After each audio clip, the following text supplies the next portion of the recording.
Kung ikaw ay nakakaranas ng takot o kalungkutan, tandaan ang Diyos ay malapit sa iyo.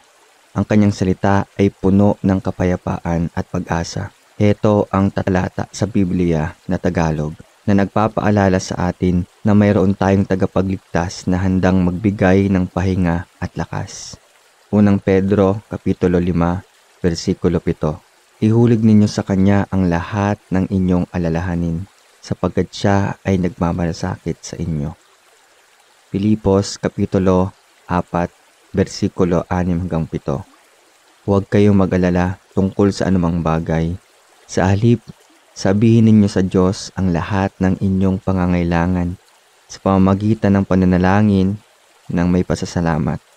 At ang kapayapaan ng Diyos na hindi maabot ng pag-iisip ng tao ang siyang mag-iingat sa iyong puso at pag-iisip sa iyong pakikipag-isa kay Kristo Jesus. Isayas Kapitulo 41, versikulo 10. Huwag kang matakot sapagkat ako'y sumasa iyo. Huwag kang mangamba sapagkat ako ang iyong Diyos. Palalakasin kita at tutulungan.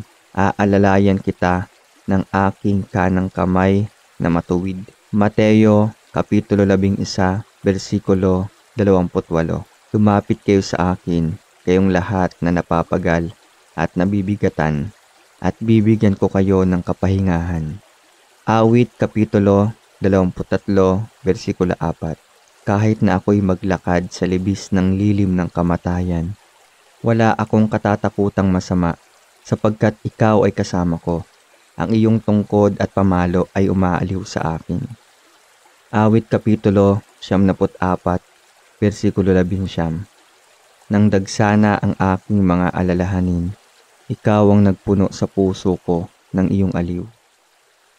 Deuteronomo Kapitulo 31, versikulo 8. Si Yahweh mismo ang nangunguna sa iyo. Siya isa sa iyo, hindi kanya pababayaan ni iiwan. Huwag kang matakot o mangamba man. Kawikaan Kapitulo 3, versikulo 5-6. Magtiwala ka kay Yahweh ng buong puso at huwag kang manalig sa sarili mong karunungan. Kilalanin mo siya sa lahat ng iyong lakad at itutuwid niya ang iyong mga landas. Juan Kapitulo 16, versikulo 33.